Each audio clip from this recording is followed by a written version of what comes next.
Welcome, আমি Arun and welcome to the Arun Mukherjee show. তো এই চ্যানেলটা বানানোর উদ্দেশ্য বা এই পডকাস্টের উদ্দেশ্য হচ্ছে যে লাস্ট 18 বছর ধরে আমি স্টক মার্কেটে ইনভেস্ট করছি, লাস্ট 7 বছর ধরে আমি ব্যবসা করছি, অ্যান্ড লাস্ট 2 বছর ধরে আমি অ্যাঞ্জেল ইনভেস্টিং বা স্টার্ট আপ ইনভেস্টিংও করছি।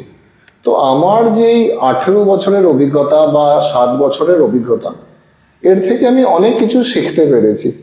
অ্যান্ড আমার নিজের কোম্পানিও আছে, চায়গ্রাম। তো আমি চায়গ্রামেরও কো-ফাউন্ডার, অ্যান্ড আমরা চা অ্যান্ড খাবার বেচি। প্লাস আমরা একটা কমিউনিটি বানিয়েছি যার নাম বেঙ্গল এন্টারপ্রেনার্স ইকোসিস্টেম বা বি, তারও আমি ফাউন্ডার। অ্যান্ড এই বির মধ্যে আপনাদের জেনে ভালো লাগবে যে 2000-এরও বেশি এমএসএমই এন্টারপ্রেনার আছে বেঙ্গলে। এই পডকাস্টের মাধ্যমে আগামী দিনে আমাদের প্ল্যান আছে যে অনেক ইন্সপিরেশনাল পার্সোনালিটিসকে আনা এবং তাদের থেকে তাদের ব্যবসায়িক জীবনযাপন জানা, তারা লাইফে কি করছে, তাদের বিজনেসে বা লাইফে কি কি স্ট্রাগল তারা ফেস করেছে, কি কি তাদের সলিউশন হয়েছে। তো এগুলো নিয়ে আগামী দিনে আমরা আমাদের সেশন আরো রাখবো। মানে আমার কাছে যেহেতু আমি খুব ঘুরি, মানে যেহেতু আমার ব্যবসাটা ভেতর থেকে আসে বা ব্যবসাটা ভালো লাগে, আমি লাস্ট 10-15 বছর ধরে প্রচুর ঘুরেছি, পুরো ভারত ঘুরেছি, বাইরে ঘুরেছি ব্যবসাটাকে শেখার জন্য। কারণ আমার মনে হয়েছে যে মানে বই পড়ে তো আর ব্যবসা শেখা যায় না, আমি যদি গ্রাউন্ডে যাই, মানে আমার যে ডিলার বা ডিস্ট্রিবিউটার তারা কিভাবে ব্যবসাটা করছে, ব্যবসার যে নিটিগ্রিটিগুলো, সেগুলো তো আরো ভালো করে আমি বুঝতে পারবো। তো এইবার লোকজনের মানে এন্টারপ্রেনার বা ব্যবসা করার জন্য যতটা ঘুরেছি, তার থেকে হয়তো বেশি ঘুরেছি লোকজনদের সাথে মিট করতে। মানে কেউ হয়তো আমার বন্ধু হতে পারে, কেউ হয়তো আমার ইনভেস্টর হতে পারে, কেউ হয়তো অন্য কোনো ব্যবসায়ী হতে পারে। তো তাদের এক্সপিরিয়েন্স থেকে শেখার জন্য আমি অনেক ঘুরেছি। তো আপনাদের অনেক প্রশ্ন আমার কাছে এসছে যেগুলো অনেকটা ফানি, অনেকটা সিরিয়াস, অনেক আমার কাছে মনে হয়েছে যে মানে এই জিনিসগুলোর উত্তর আপনাদেরকে দেওয়া উচিত। যেমন অনেকের প্রশ্ন থাকে যে এজটা কি ম্যাটার করে ব্যবসা করার জন্য। তো আমার একদমই মনে হয় না। মানে আমি যেহেতু বলছিলাম যে যেহেতু আমি অনেক লোকের জীবনী পড়েছি, যেহেতু অনেক ফাউন্ডার বা অনেক এন্টারপ্রেনারের আমি বায়োগ্রাফি পড়েছি, মানে আমি যদি উদাহরণস্বরূপ দিতে পারি, কেএফসি, রাইট? কেএফসির আমরা সবাই ভক্ত। তো কেএফসির যে ওনার কর্নেল স্যান্ডার্স, তো তিনি 62 বছর বয়সে নিজের ব্যবসায়িক জীবন শুরু করেছিলেন। আমি যদি ভারতেও আসি, ডিমার্টের আমি বড় ভক্ত। যারা বম্বের দিকে আছে তারা জানে যে ডিমার্ট মানে কতটা ভ্যালুয়েবল তাদের জীবনের জন্য। ডিমার্ট বেসিক্যালি একটা সুপার মার্কেট, যেটাতে অন্য দোকানের চেয়ে মানে সস্তায় জিনিসপত্রগুলো পাওয়া যায়। আজকের দিনে ডিমার্টের ভ্যালুয়েশন প্রায় 2 লক্ষ কোটি টাকা। অ্যান্ড ডিমার্টের যে ওনার মিস্টার রাধাকিষান দামানি, উনিও 45 বছর বয়সে নিজের ব্যবসায়িক জীবন শুরু করেছিলেন। যাই হোক, আমি উদাহরণ হিসেবে যেমন ফরেনের একটা উদাহরণ দিলাম বা বম্বের অন্য স্টেটের একটা উদাহরণ দিলাম। আমাদের অত দূরে যাওয়ারও দরকার নেই। আমি যদি কলকাতারই কথা বলি, কলকাতার একজন বিশিষ্ট এন্টারপ্রেনার বা ব্যবসায়ী, যিনি 60 বছর বয়সে নিজের ব্যবসায়িক জীবন শুরু করেছিলেন, কৃষ্ণদাস পাল। কৃষ্ণদাস পাল 60 বছর বয়সে নিজের 3 ছেলেমেয়ের নামে, শর্মিষ্ঠা, অর্পণ আর জয়িতা, এদের নামের হিসাবে এসএজে সাজ ফুডস কোম্পানি ইনকর্পোরেট করেন, যেটাকে আজকে আমরা বিস্ক ফার্ম হিসেবে জানি। মানে সাজ food is the company and bisque farm হচ্ছে ওদের ব্র্যান্ড। আজকের দিনে প্রায় 2,500 কোটি টাকার ব্যবসা করছে বিস্ক ফার্ম। অ্যান্ড এরা, যদি আমি ঠিকঠাক মনে করতে পারি, মানে ইন্ডিয়ার 4th লার্জেস্ট বিস্কিট মেকার। তো এটা অনেক বড় ব্যাপার। তো এনারা যদি করতে পারেন, অ্যান্ড এনাদের যদি আপনারা ব্যাকগ্রাউন্ডে যান, এনারা কিন্তু এমন না যে মানে দে ওয়্যার বর্ন জিনিয়াস। এরা টাইম নিয়েছে, বুঝেছে, অবজার্ভ করেছে, ব্যবসায় নেমেছে, মেহনতি তো ছিলই, তারপরে এরা প্রচুর মানে সাকসেস হাসিল করেছে। তো এরা যদি পারে, আমরা কেন পারবো না? তো আমার মনে হয় যে এজটা কখনোই মেট্রিক্স হতে পারে না ব্যবসা স্টার্ট করার বা না করার জন্য। Age is just a number. Even কদিন আগে একটা খুব ভালো মুভি দেখলাম, দ্য ইন্টার্ন, রবার্ট ডি নিরোর। মানে মুভিটা হচ্ছে একটা 70 বছরের বৃদ্ধ, যে উইডো, যে যার স্ত্রী মারা গেছে, যে একা, যে কর্মবিরতি অনেক আগেই নিয়ে নিয়েছেন। তো সে বোর হয়ে গিয়ে কি সুন্দরভাবে একখানা স্টার্ট আপের পুরো ব্যাপারটা গুছিয়ে সাজিয়ে সেই স্টার্ট আপকে বড় করে নিয়ে গেলেন। তো আমার মনে হয় যারা বয়স নিয়ে বেশি চিন্তিত বা ভাবছে যে মানে বয়সের জন্য আমার কিছু করা উচিত বা না উচিত, আমি তাদেরকে রেকমেন্ড করব এই ইন্টার্ন মুভিটা দেখতে। একজন 70 বছরের উইডো বৃদ্ধ যদি অত ভালো করে কাজ করতে পারে রিটায়ারমেন্টের পরে, আপনারা কেন পারবেন না? আমার কাছে আরেকটা কোয়েশ্চেন অনেকবার আসে যে কলকাতাতে কি আদৌ স্টার্ট আপ কালচার আছে? তো আমি যে আপনাদেরকে বললাম যে আমাদের একটা কমিউনিটি আছে যাতে 2000+ ব্যবসায়ী বা অন্টারপ্রেনার আছে এই ওয়েস্ট বেঙ্গল থেকেই। অ্যান্ড আমি উদাহরণ হিসেবে অনেক কটা কোম্পানির নাম বলতে পারি যারা দারুণ কাজ করছে। রেয়ার প্ল্যানেট আপনারা সবাই জানেন, যদিও ওরা নিজেদের হেডকোয়ার্টার এখন কলকাতা থেকে দিল্লি করেছে, but Randeep is my mentee, বাচ্চা ছেলে, হার্ডলি 25-26 বছর হয়তো বয়স হবে। মানে আপনি ভারতের যে কোনো এয়ারপোর্টে চলে যান, রেয়ার প্ল্যানেটের আপনি স্টোর দেখতে পাবেন। রেয়ার প্ল্যানেটের কথা যদি আমি বাদ দিই, রাজশ্রী অ্যান্ড পরম, রাইট, এরাও 25-26 বছর বয়স। কলকাতা থেকে এরা শুরু করেছে ড্রাইভার্স ফর মি। আপনার গাড়ি আছে, আপনি হয়তো কোনো বারে গেছেন, সেখানে হয়তো আপনি একটু একটু ড্রিঙ্ক করেছেন, আপনার ইচ্ছা করছে না গাড়ি চালানোর, তো এরা তারই সলিউশন বার করেছে ড্রাইভার্স ফর মি। এদের অ্যাপ থ্রু আপনি যদি ডাকেন 20 মিনিটে আপনার কাছে ড্রাইভার চলে আসবে। তো আমি বলছিলাম না যে আমি স্টার্ট আপে ইনভেস্ট করেছি, তো ড্রাইভার্স ফর মি আমার একটা স্টার্ট আপ ইনভেস্টি কোম্পানি। অ্যান্ড আমি রাজশ্রীর সাথে লাস্ট দিন কথা বলছিলাম, তো এরা 2 বছর পুরনো স্টার্ট আপ, এরা 12 কোটি টাকা রান রেট করছে। তো যদি এই বাচ্চা বাচ্চা ছেলেগুলো এত ভালো ব্যবসা করতে পারে, তাহলে আপনি কেন পারবেন না? এরা ছাড়াও কলকাতার আরো বহু স্টার্ট আপ আছে বা পশ্চিমবঙ্গের আরো বহু স্টার্ট আপ আছে যারা খুব ভালো কাজ করছে। মানে ল্যান্ড অফ কেকস বলে একটা কোম্পানি আছে, একটা 25 বছরের মেয়ে চালাচ্ছে, তারও মানে বার্ষিক আয় প্রায় 4 কোটি টাকা।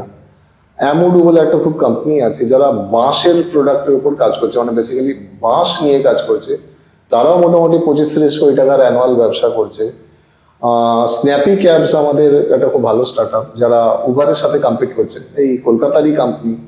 তারপরে আমাদের দুটো ভাই অনির্বাণ আর পল্লব, এরা দুজনে মিলে স্টার্ট করেছে একটা মিউজিক্যাল ইনস্ট্রুমেন্ট স্টার্ট আপ যার নাম গাপ্পু। এরাও প্রায় 1 কোটি টাকার ব্যবসা করছে। আর আরেকজনকে তো একদমই বলা যাবে না, যাদের সেট আপে আমি বসে আছি, তাদের নাম হচ্ছে ইনফ্লুকন ডিজিটাল। দুটো বাচ্চা ছেলে, হার্ডলি 20-21 বছর বয়স, রনাক আর সূর্যাব, তো তারাও প্রায় 1 কোটি টাকার ব্যবসা করছে। তো এই ছেলেগুলো, এই বাচ্চা ছেলে মেয়েগুলো যদি এত সুন্দর ব্যবসা করতে পারে, আপনিও তাহলে করতে পারেন। মানে এদের থেকে আমাদের অনেক মোটিভেশন আর ইন্সপিরেশন পাওয়া উচিত। তো আরেকটা কোয়েশ্চেন যেটা আমি খুব বেশি পাই, যেটা খুব কমন প্রশ্ন আমার কাছে আসে, যে আমার আইডল কারা, আমার আইডল এন্টারপ্রেনার্স কারা। তো এইবার যেহেতু আমি বহু মানুষের সাথে মিশেছি বা বহু লোকের জীবনী পড়েছি বা শুনেছি বা দেখেছি, তো আমার যদি টপ 3 লিস্ট আমি বলি, তাহলে সবচেয়ে প্রথমে তো ডেফিনেটলি আসবে ইলন মাস্ক, যে দুনিয়ার ধনীতম ব্যক্তিত্ব। অ্যান্ড মানে আমার আইডলের মানে যাদের আমি নাম বলছি, তাদের মধ্যে একখানা ক্রেজিনেস আছে। মানে আমি যদি ইলন মাস্কেরও নাম নিই, মানে পুঁথিগত বিদ্যায় যারা ভরসা করে, মানে তারা কি বলবে যে এই ফিজিক্সে যা লেখা আছে, ফিজিক্স অনুযায়ী রুল করার। তো ইলন মাস্ক এমন একটা ব্যক্তিত্ব যে কিছু করার আগে ভাবে না যে মানে ফিজিক্সের রুল এটা অ্যালাউ করবে কিনা। তো ওনার একটা কমন লজিক থাকে যে ফিজিক্স তো বিজ্ঞানীরাই মানে রুলগুলো লিখেছে, তো এমনও হতে পারে যে কিছু জিনিস হয়তো ওনারা মিস করে গেছিল, যেটা আমি বার করবো। তো এমনি ধরনের কাউর যদি ব্রেনের ওয়েভলেন্থ থাকে, তো মানে এরা ইন্সপিরেশন হবে না তো কি হবে? যাই হোক, আমি ইলন মাস্ককে যদি বাদই দিই, ধীরুভাই আম্বানি, রাইট, আমরা সবাই রিলায়েন্সের কথা জানি। তো ধীরুভাই আম্বানির জীবনী যদি কেউ পড়ে বা রিলায়েন্সের গ্রাফ স্টোরিটা যদি কেউ দেখে থাকে ইনসেপশনের পর থেকে, মানে it has been such a big wealth creator for the investors. মানে ইন্ডিয়ার one of the most valued companies. আমি যেমন ওই ইলন মাস্কের উদাহরণটা দিলাম, তো কেউ যদি ধীরুভাই আম্বানির জীবনী পড়েন, তো মানে তো ধীরুভাই আম্বানির একটা গল্প আছে, সত্যি গল্প, আপনারা ভেরিফাই করে নিতে পারেন। তো ধীরুভাই নিজের ইয়াঙ্গার ডেজে ইয়েমেনে গেছিলেন। ইয়েমেন একটা মিডল ইস্টের দেশ। তো ওখানে গিয়ে ধীরুভাই অবজার্ভ করে যে ইয়েমেনের যে কয়েন, তো তার মধ্যে অনেকটা রূপো ছিল, অ্যান্ড ওই কয়েনের যে রূপোর মেটালিক ভ্যালু অনেক বেশি ছিল। তো ধীরুভাই আম্বানি মানে ইয়েমেনের একটা সময় বেশিরভাগ কয়েনই হোল্ড করে নিয়ে সেইগুলোকে গলিয়ে লন্ডনে মেটাল ট্রেডারদের ওই রূপোটা বিক্রি করছিল। তো এমনি যার অবজারভেশন, মানে ইনারা এগোবেন না তো কারা এগোবেন? তিনটে যখন উদাহরণ, একজন আমি ফরেনের দিলাম, একটা ভারতের দিলাম, একটা বাংলা থেকেও দেওয়া উচিত। তো আমি অনেক বড় ভক্ত হচ্ছি গৌতম রয় চৌধুরীর। যারা জানে না, গৌতম রয় চৌধুরী হচ্ছে আমাদের টেকনো ইন্ডিয়ার চেয়ারম্যান। অ্যান্ড মানুষটা হয়তো আমাদের সামনে কোনোদিন এলো না, বা মানুষটা হয়তো চিরকাল লো প্রোফাইল রাখলো, কিন্তু এর যদি জীবনী কোনোদিন বেরোয় তাহলে আপনারা জানতে পারবেন যে কত তুখোড় বিজনেসম্যান উনি। মানে from nothing to having an empire worth thousands of crores, billions of dollars. তো ওনার থেকেও আমাদের অনেক ইন্সপিরেশন পাওয়া উচিত। আমি তো ওনার অনেক বড় ফ্যান, আর আমি চাই যে আপনারা ওনার সম্বন্ধে জানুন, বা এই তিনজনের সম্বন্ধে পড়ুন। এদের এদের নিয়ে কিছু লেখা বই আছে, ইউটিউবে এনাদের অনেক ভিডিওজ আছে। আপনারা এনাদেরকে যত জানবেন, যত শুনবেন, তত ইন্সপায়ার হন। আরেকটা প্রশ্ন যেটা আমি সবচেয়ে বেশি পাই, কারণ আমার কাছে তো অনেক স্টার্ট আপ বা অন্টারপ্রেনাররা আসে, যে মানে একটা কোফাউন্ডারের কতটা দরকার। তো আমার মনে হয় যে কেউ যদি নিজের ব্যবসাটাকে বোঝে বা চালনা করতে পারে, খুব ভালো ব্যাপার। তা না হলে একটা কোফাউন্ডার থাকা দরকার। মানে আমি আমার অভিজ্ঞতা থেকে বলতে পারি যে এক একটা সময়, মানে start up life is a measurable life. এখানে প্রচুর পরিশ্রম, প্রচুর কষ্ট, অ্যান্ড ইটস অ্যান আইসোলেটেড জীবনযাপন। তো একটা কোফাউন্ডার থাকলে কি হয় যে অনেক সময় আপনার মনে হবে যে আমি ছেড়ে দিই, আমার আর করার দরকার নেই, আমার দ্বারা এটা হচ্ছে না। তো তখন আপনার যদি কোনো পার্টনার থাকে, বা যদি কোনো কোফাউন্ডার থাকে, সে এসে আপনাকে মোটিভেট করতে পারে, তো ওটা অনেক বড় হেল্প হয়ে যেতে পারে। তো তাই মানে যে কোনো স্টার্ট আপে একখানা কোফাউন্ডারের ভ্যালু অপরিসীম। ব্যবসা করার জন্য কি ক্যাপিটালটা মাস্ট? কিছু ক্ষেত্রে ইয়েস, কিছু ক্ষেত্রে নো। আপনি যদি কোনো হার্ড অ্যাসেটওয়ালা বিজনেস করেন তাহলে তো ক্যাপিটাল আপনার লাগবেই, কিন্তু আপনি যদি কোনো সার্ভিসেস বা ডিজিটাল লাইনে কিছু সার্ভিস প্রোভাইড করেন, তাহলে অতটা ক্যাপিটালও দরকার নেই। তো আপনারা আমায় জিজ্ঞাসা করতে পারেন যে হার্ড অ্যাসেট বলতে কি বোঝায়। যেমন মনে করুন আমাদের যে এই চায়গ্রাম কোম্পানিটা আছে, মানে একটা স্টোর করতে তো অনেক কিছু জিনিস দরকার হয়। মনে করুন আমি যদি খাবার বানাচ্ছি, সেই খাবারের হাঁড়ি থেকে শুরু করে কত কিছু লাগে, তো এইগুলো কিনতে পয়সা লাগে। তো এবার আমি যদি ডিজিটাল সার্ভিসেস দিকে আসি, মনে করুন আপনি হয়তো কোনো কনসালটেন্সি সার্ভিস প্রোভাইড করছেন অনলাইনের মাধ্যমে, অনলাইনে কাউকে পড়াচ্ছেন, অনলাইনে কোনো কোর্স করাচ্ছেন, অনলাইনে কারোর অ্যাপ বানিয়ে দিচ্ছেন। তো এক্ষেত্রে হয়তো আপনার একখানা কম্পিউটার বা ল্যাপটপ হলেই হয়ে যায় ব্যাপারটা। আমি আমার কমিউনিটি থেকে জিজ্ঞাসা করছিলাম যে আমি তো এই পডকাস্টটা শুরু করছি, তো আর কি কি কোয়েশ্চেন আছে। তো আমার এক বন্ধু আমাকে জিজ্ঞাসা করে যে তোর দেখা এখনো পর্যন্ত সবচেয়ে ইউনিক স্টার্ট আপ কোনটা। তো আমি অনেক ভাবতে থাকি যে মানে লাস্ট এত বছর ধরে আমি এত স্টার্ট আপ ঘাটাঘাটি করেছি, এত স্টার্ট আপে ইনভেস্ট করেছি, এত স্টার্ট আপের সম্বন্ধে পড়েছি, সবচেয়ে ইউনিক কি হতে পারে। তো মানে আমি রিসেন্টলি বলবো না, 4-5 মাস আগে একখানা আর্টিকেল পড়ছিলাম। একটা স্টার্ট আপ আছে রিফ্লেক্ট অরবিটাল নামে। তো রিফ্লেক্ট অরবিটাল কি করে, এরা স্পেসে স্যাটেলাইট পাঠায়, বড় বড় স্যাটেলাইট। এই বড় বড় স্যাটেলাইটের মধ্যে এরা বড় বড় আয়না ফিট করে দেয়। তো এদের বিজনেস হচ্ছে স্পেস থেকে সূর্যের আলো ওই আয়নার থ্রু দিয়ে রিফ্লেক্ট করে পৃথিবীর যে কোনো জায়গায় মাঝরাত্রে আপনার বাড়ির ওপরে পুট করা। মানে ভাবুন যে আপনি বা আমরা কলকাতাতে বসে আছি, রাত্রি হয়তো 10টা-12টা, এই স্টার্ট আপটা 20 মিনিটের জন্য সূর্যের আলো আমাদের বাড়ির ছাদের ওপরে এনে রেখে দিল। মানে এর চেয়ে ইউনিকনেস কি হতে পারে। অ্যান্ড মানে এদের কোফাউন্ডার, যারা ফাউন্ডার বা কোফাউন্ডার, দুজনেরই গড়পড়তা বয়স 24 বা 25, একজন বেন আর একজন ট্রিস্টান। তো মানে আমার কাছে এটা একটা অদ্ভুত ব্যাপার। অ্যান্ড মানে আমরা যদি অন্যদিকে এই ব্যাপারটা নিয়ে যাই, যে আমরা মানে আমাদের যে এখনো মানে শিক্ষা ব্যবস্থা, মানে আমরা 16 বছর বয়স অবধি এখনো পড়ে যাচ্ছি যে আলেকজান্ডার ভারত কবে আক্রমণ করেছিল, অ্যান্ড বাংলা পরীক্ষার জন্য আমরা মুখস্থ করেছি গরুর রচনা নিয়ে। তো মানে আমার বলার একটাই উদ্দেশ্য যে দুনিয়া কতটা বদলাচ্ছে। মানে আমরা যদি সেইভাবে এগোতে না পারি, তাহলে আমরা হয়তো ডিসরাপ্টেড হয়ে যাব। এমনি ধরনের অনেক কোয়েশ্চেন আসে, যেটা সঠিক কোয়েশ্চেনও বটে, যে বাংলায় বা কলকাতায় ব্যবসা করা কি টাফ অন্য স্টেটের তুলনায়? তো আমার আনসার ইয়েস অ্যান্ড নো। মানে যে কোনো জিনিসই টাফ, কিন্তু যদি আপনি লেগে থাকেন তাহলে আপনি সলিউশন বারই করে নেবেন, আপনি ফিগার আউট করেই নেবেন। মানে কলকাতাকে বা বাংলাকে আন্ডার এস্টিমেট করার মতো কোনো জায়গাই নেই। আমরা ওয়া মোমোর মোমো খাচ্ছি, শ্রীলেদার্সের জুতো পরছি, গ্রিন প্লাইয়ের প্লাইউড ইউজ করছি, ডলার বা লাক্সের ইনার ওয়্যার পরছি, সেরার বাথরুম অ্যাক্সেসরিজ লাগাচ্ছি, আমরা লাউ পালার ডিশে খাচ্ছি। ইনফ্যাক্ট লাউ পালার ডিশ রাষ্ট্রপতি ভবনে ইউজ হয়। তো এত এত কোম্পানি আছে যারা বাংলা থেকে ফ্লারিশ করছে। তো তাই এরা যদি করতে পারে, সবাই করতে পারে। তো এমন হতে পারে যে আমার কথা শুনে হয়তো আপনাদের ব্রেনের লক খুলে গেল, আপনারা মোটিভেটেড হয়ে গেলেন। বাট মানে ব্যবসা করার জন্য এমন না যে মানে কিছু না কিছু একটা নিয়ে বসতেই হবে, মেশিনারি কিনতে হবে, ল্যাপটপ কিনতে হবে। মানে আমাদের আশেপাশে বা আমাদের ঘরেই এত রিসোর্স পড়ে আছে, আমাদের হয়তো জমি পড়ে আছে, বা আপনাদের হয়তো কোনো খালি ঘর আছে, তো সেগুলোকেই কাজে লাগান। মানে এই যে বেঙ্গল স্টার্ট আপ ইকোসিস্টেমের আমি কথা বললাম, আপনার যদি কোনো খালি ঘর থাকে বা কোনো যদি রুম থাকে, সেরুমস বলে একটা কোম্পানি আছে যারা ওরা ব্যবসায় খাটিয়ে নেবে, আপনার থেকে রুমটা লিজে নেবে, অ্যান্ড ওরাই ম্যানেজ করবে, ওরাই সব কিছু করবে, তার পরিবর্তে আপনি কিছু টাকা পাবেন। তো ওটাও একটা ব্যবসা হতে পারে।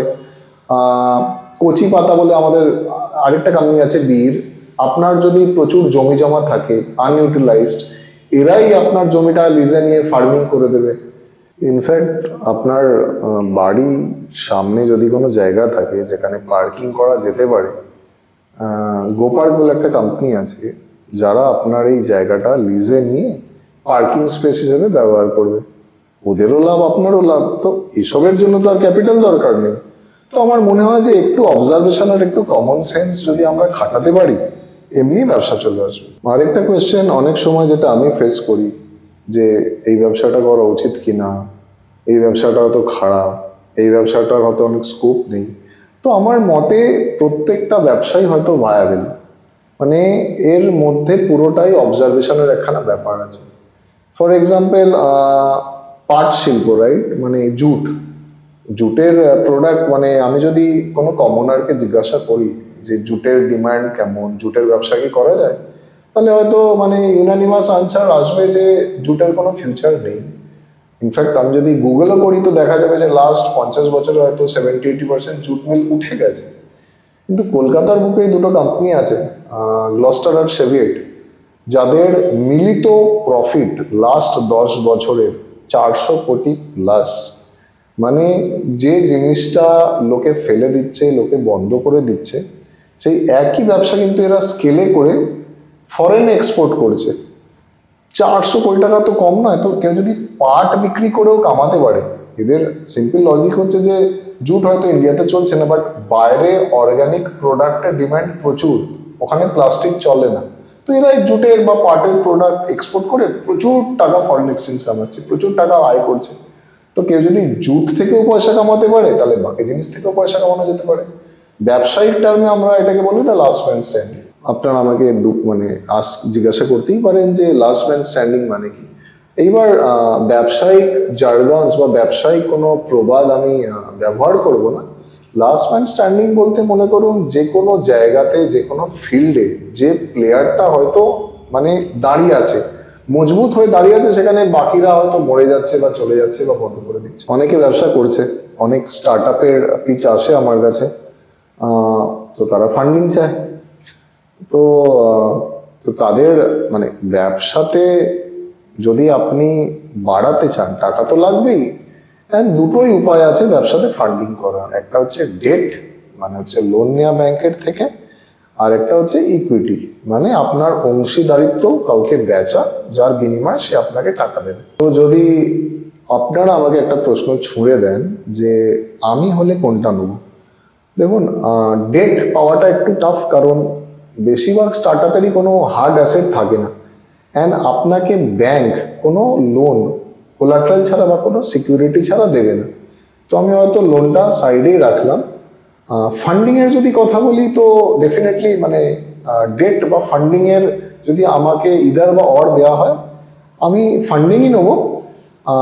আমি সবসময় চাইবো যে আমার ব্যবসায় কোনো ইনভেস্টর আসুক যে ব্যবসাটাকে বুঝবে, আমাকে সাপোর্ট করবে, অ্যান্ড আমাকে যদি তার কম্পিটেন্স থাকে সে আমাকে মেন্টরশিপও প্রোভাইড করবে। রিসেন্টলি আমি আমাদের চুচুড়ার বাড়িতে একখানা আমাদের বীর সেশন হয়েছিল, তো সেখানে একখানা কোয়েশ্চেন আমি পেয়েছিলাম, যে কোয়েশ্চেনটা আমি অনেকবার পেয়েছি, তো তাই আমি ক্ল্যারিফাই করতে চাই যে আমি যদি আমার ব্যবসার অংশীদারিত্ব কাউকে দিয়ে দিই তাহলে বছর শেষে কি আমার প্রফিটের অংশও তাকে দিতে হবে?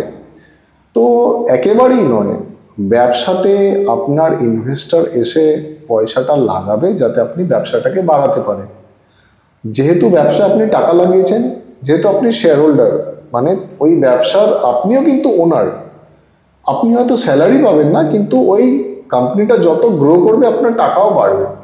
যদি আমি সাধারণ ভাষায় বোঝাই, মনে করুন আপনি 100 টাকার আপনার বিক্রি হয়েছে বা 100 টাকা আপনার বার্ষিক সেলস, আপনার 10 টাকা দরকার ছিল, তো আপনি হয়তো আপনার ইনভেস্টরকে 10% আপনার স্টেক বেচে দিয়েছেন, আপনি 10 টাকা পেয়েছেন।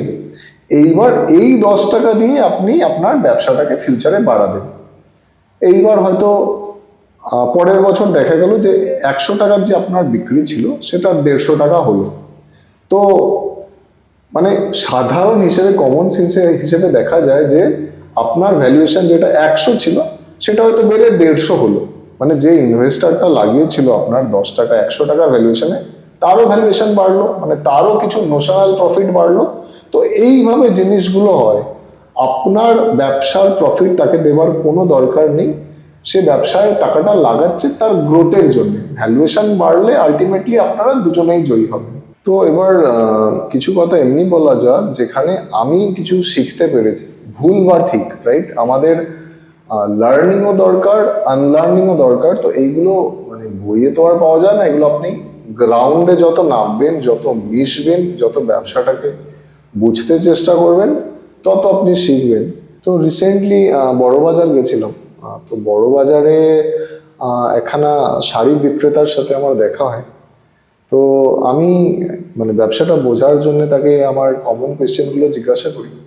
তো সে বলে যে তার শাড়ির স্টক 50 লাখ, কিন্তু সে লাস্ট বছরে 20 লাখ টাকারই শাড়ি বিক্রি করেছে, যার মধ্যে সে প্রফিট করেছে 4 লাখ। অ্যান্ড তার মধ্যে কিছু টাকা এখনো সে হাতে পায়নি, কারণ সে ধারে বিক্রি করেছিল। তো মানে ব্যবসাটা ওপর থেকে যদিও অনেক প্রফিটেবল দেখতে হতে পারে, কিন্তু 50 লাখের ইনভেস্টমেন্টে আমি শাড়ি বিক্রিটা দেখবো না, আমি দেখবো যে ব্যবসায়ীটা বা আমি একটা গোটা বছরে কত টাকা ইনভেস্টমেন্ট করেছি। তো 50 লাখের ইনভেস্টমেন্টে আমি যদি 4 লাখ টাকা প্রফিট করে থাকি, মানে পার্সেন্টেজ করে দেখতে গেলে তো মোটে 8%। তো মানে আমরা ব্যবসা করি একখানা হাই রিটার্ন অন ক্যাপিটাল এমপ্লয়েডের জন্য, রাইট? আমি আপনাদেরকে বোঝাবো রিটার্ন অন ক্যাপিটাল এমপ্লয়েড মানে কি। বাট জাস্ট মানে পাতিভাবে যদি আমি বলতে চাই, 50 লাখের ইনভেস্টমেন্টে 4 লাখ প্রফিট, এত তামঝাম করে, এত মানে কলকাতা থেকে ব্যবসা করা ইটসেলফ ইজ সো টাফ, এত লোককে নিয়ে, এত লোকের সাথে কথা বলে, এত টাইম দিয়ে যদি আমার রিটার্ন অন ক্যাপিটাল 8% হয়, তাহলে আমি ব্যবসা কেন করব? আমি ওই টাকাটাই বরঞ্চ সোনাতে বা মিউচুয়াল ফান্ডে রেখে দেবো, আমার এমনি রিস্ক ফ্রি অনেক বেশি রিটার্ন চলে আসবে। পাতি কথায় আপনি কত টাকা ঢেলে কত টাকা কামাচ্ছেন। ব্যাংক যেমন 100 টাকায় 5 টাকা সুদ দেয়, তেমনি মিউচুয়াল ফান্ড মোটামুটি 100 টাকায় যদি আপনি ইনভেস্ট করেন, বছর শেষে আপনি 12 থেকে 15 টাকা পেয়ে যাবেন। তো আমার মতে আমাদের ব্যবসা তখনই করা উচিত যখন আমরা 15%-এর চেয়ে বেশি আরওসি বা return on capital employed generate করতে পারবো।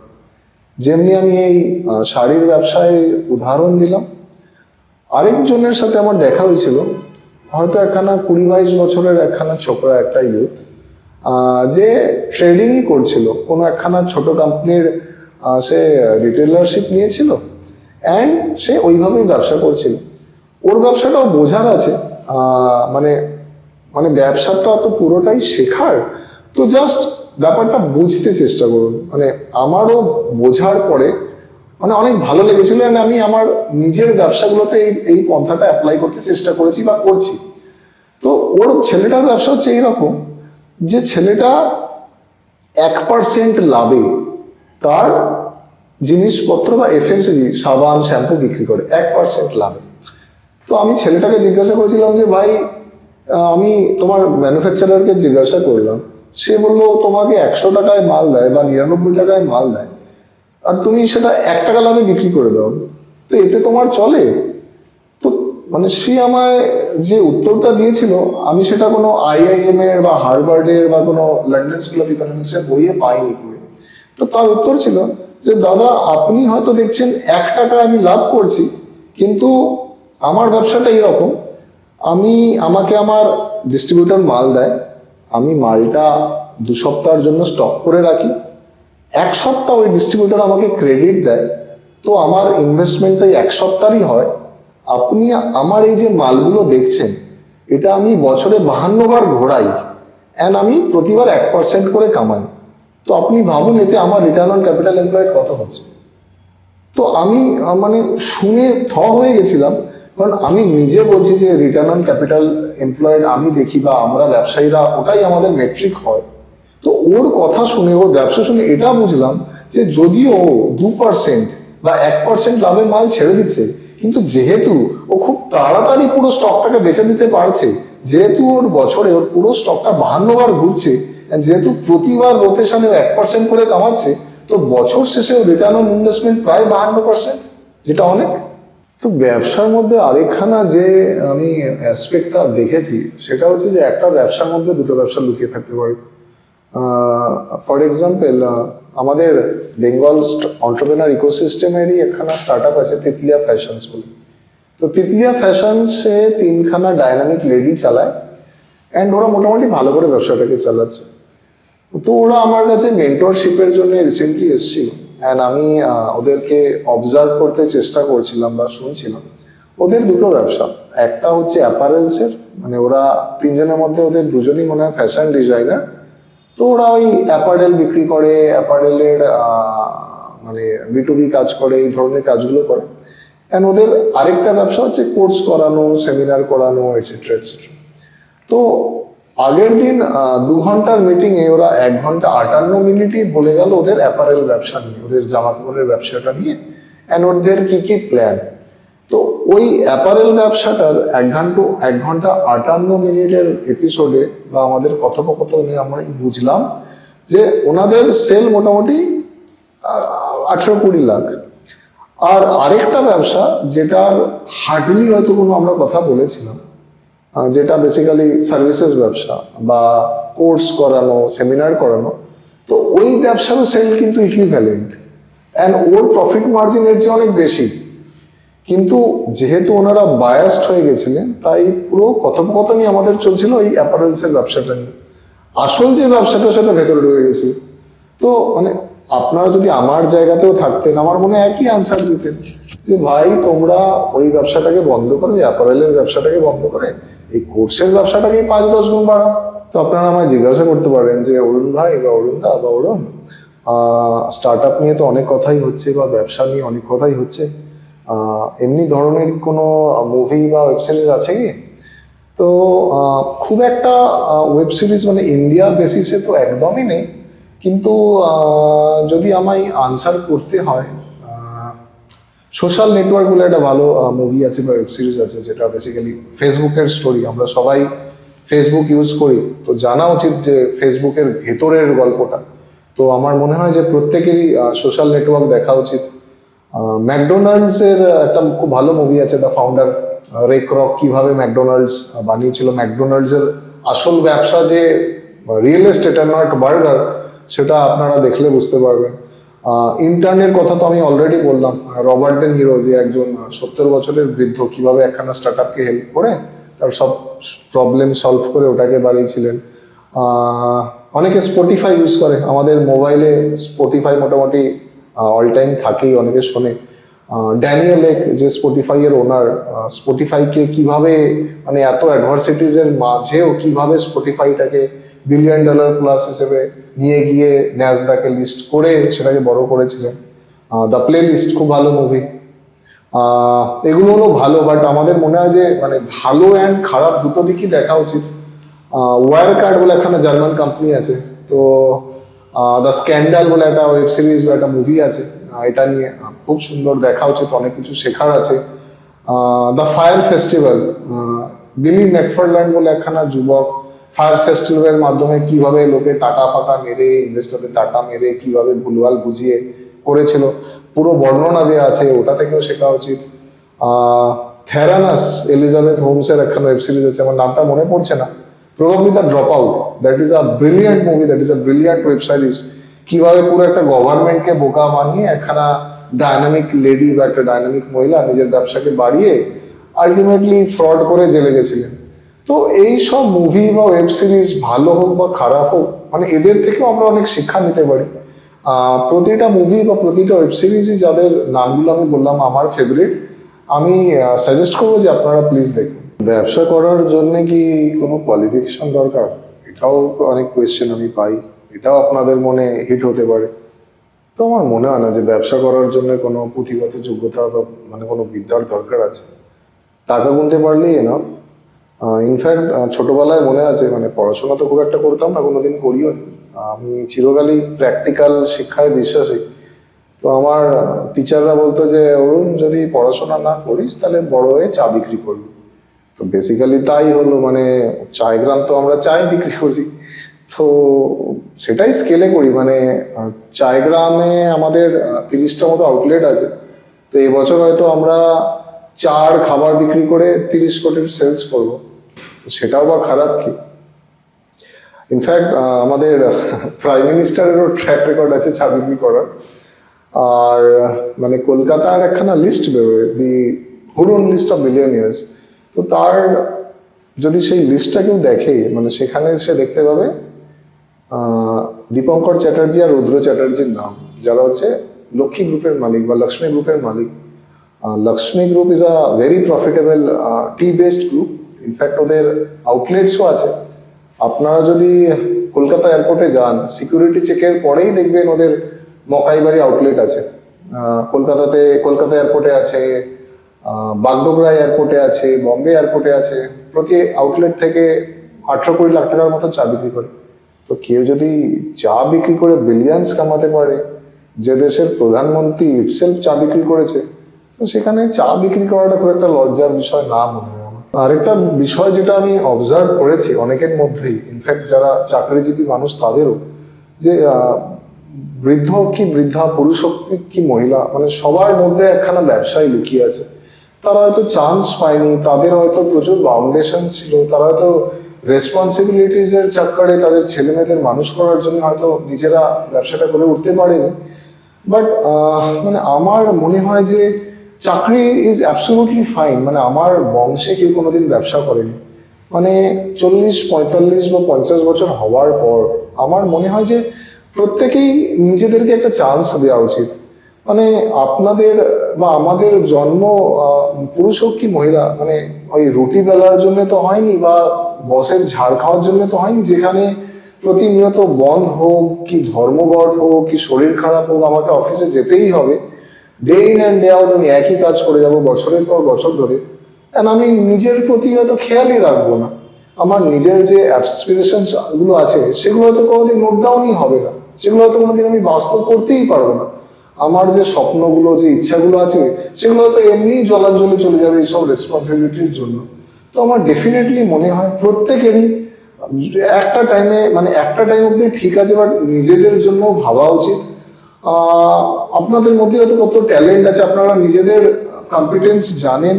অ্যান্ড আমি যাদেরই জীবনী পড়েছি, মানে কেউই হয়তো ইনবর্ন জিনিয়াস ছিল না, তারা গেছে, দেখেছে, অবজার্ভ করেছে, বুঝেছে, তারপরে অনেক বড় ব্যবসা করেছে।